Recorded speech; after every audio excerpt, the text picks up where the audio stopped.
आइए जानते हैं आज के प्रमुख अंतर्राष्ट्रीय खबरों को, लेकिन उससे पहले एक नजर हेडलाइंस पर। ईरान ने मेरे बेटे की हत्या की कोशिश की, बेंजामिन नेतन्याहू का विस्फोटक दावा। अमेरिका अपनी दादागिरी और लहजा आसिम मुनीर पर गरजे, ईरानी राष्ट्रपति। इमरान खान को 3 साल से किया जा रहा प्रताड़ित, पूर्व पत्नी जेमिमा गॉडस्मिथ ने ब्रिटेन से मांगी मदद। हॉर्मुज स्ट्रेट में तेल टैंकर पर अज्ञात प्रोजेक्टाइल से हमला।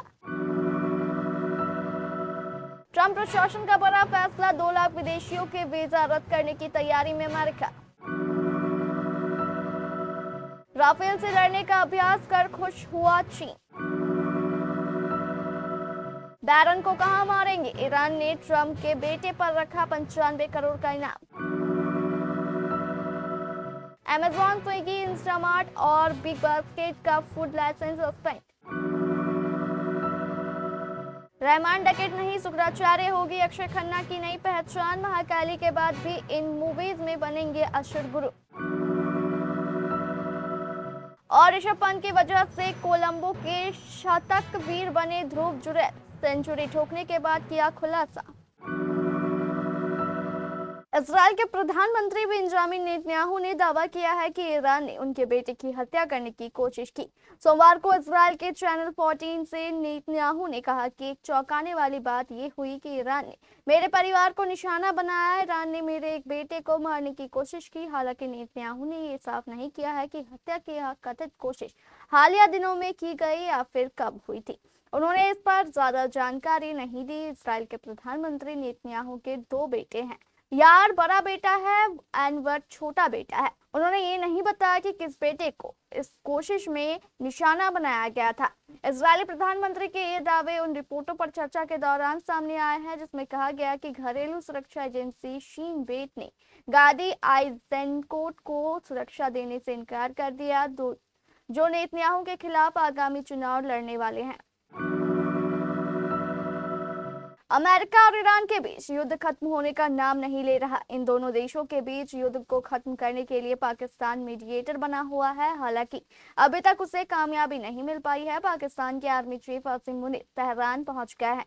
आसिम मुनीर बातचीत के लिए पहुंचे हैं, लेकिन कुछ समय पहले अमेरिकी राष्ट्रपति के लगाए प्रतिबंध के बाद ईरान के राष्ट्रपति आर्मी चीफ पर भड़क गए। उन्होंने कहा कि अमेरिका को पहले अपना लहजा बदलना होगा। ईरानी मीडिया के अनुसार ईरान के राष्ट्रपति मसूद पेजेस्कियान ने पाकिस्तान के सेना प्रमुख आसिम मुनीर से कहा कि तेहरान के साथ व्यवहार करते समय वाशिंगटन को अपना लहजा और नजरिया बदलना होगा। मुलाकात के दौरान पेजेस्कियान ने कहा, जबरदस्ती और दादागिरी पर निर्भर रहने से लागू करने की प्रक्रिया और जटिल हो जाएगी।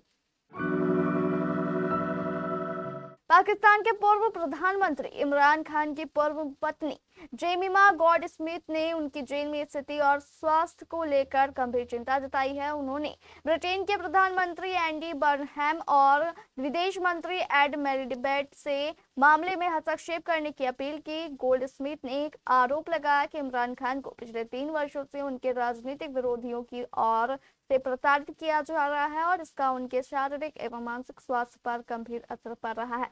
73 वर्षीय इमरान खान को 5 अगस्त 2023 को भ्रष्टाचार के इस मामले में गिरफ्तार किया गया था और वह तभी से हिरासत में है। उन्हें रावलपिंडी के बाहरी इलाके में स्थित अदियाला जेल में रखा गया। गोल्डस्मिथ ने एक्स पर लिखा, ब्रिटेन आखिर कब तक चुप रहेगा। उन्होंने आरोप लगाया कि उनके दोनों बेटों के पिता और पाकिस्तान के पूर्व प्रधानमंत्री इमरान खान को राजनीतिक विरोधियों ने 3 साल से प्रताड़ित किया है। उन्होंने इसे पाकिस्तानी सेना प्रमुख आसिम मुनीर की व्यक्तिगत प्रतिशोध की कार्रवाई करार दी। स्ट्रेट ऑफ हॉर्मुज में एक तेल टैंकर पर अज्ञात प्रोजेक्टाइल से हमला किए जाने की घटना सामने आई। British Maritime Trade Operations Organisation के मुताबिक हमले के बाद टैंकर का इंजन रूम क्षतिग्रस्त हो गया और जहाज डिसेबल हो गया। यूकेएमटीओ को टैंकर के कप्तान ने घटना की जानकारी दी। उनके अनुसार यह घटना ओमान के जल क्षेत्र में अल शीशा इलाके से करीब 16 किलोमीटर उत्तर पूर्व में हुई। सोमवार शाम जारी बयान में यूकेएमटीओ ने बताया कि तेल टैंकर के कप्तान ने जहाज के एक अज्ञात प्रोजेक्टाइल की चपेट में आने की सूचना दी, जिसके चलते इंजन रूम को नुकसान पहुंचा और जहाज की आवाजाही रुक गई। हालांकि जहाज के चालक दल के सभी सदस्य सुरक्षित हैं और उनकी हालत सामान्य बताई जा रही है।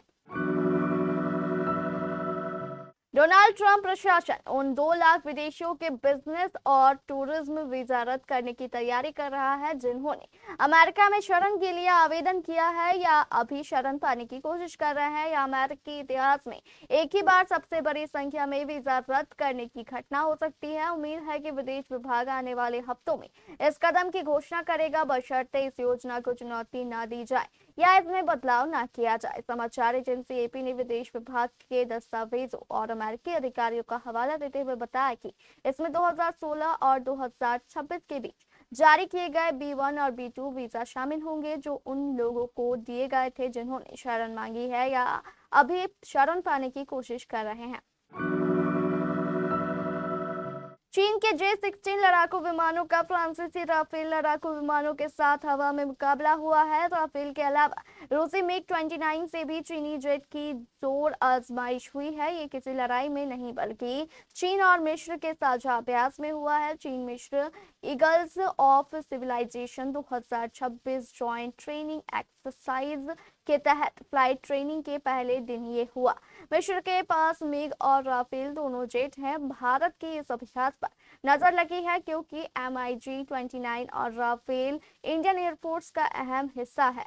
वहीं चीन इसको लेकर खुश है, उसे राफेल के बारे में जानने को मिल रहा है। सोमवार को चीन के सरकारी मीडिया ने चीन मिस्र ज्वाइंट ट्रेनिंग एक्सरसाइज के पहले दिन शनिवार का फुटेज जारी किया। इसमें PLA के J-16 लड़ाकू विमान, मिस्र के MiG-29 और राफेल लड़ाकू विमानों के साथ हवाई युद्ध का अभ्यास करते देखा गया। यह पहली ऐसी जॉइंट एक्सरसाइज है जिसमें J-16 और राफेल दोनों शामिल है। अमेरिकी राष्ट्रपति डोनाल्ड ट्रंप के परिवार को ईरान की तरफ से धमकी दिए जाने का दावा किया गया है। रिपोर्ट के मुताबिक ईरानी स्टेट टेलीविजन पर टेलीकास्ट एक वीडियो में ट्रंप के बेटे बैरन ट्रंप को निशाना बनाने की बात कही गई और उनके बारे में जानकारी देने के लिए 95 करोड़ रुपए के इनाम की घोषणा का दावा किया गया।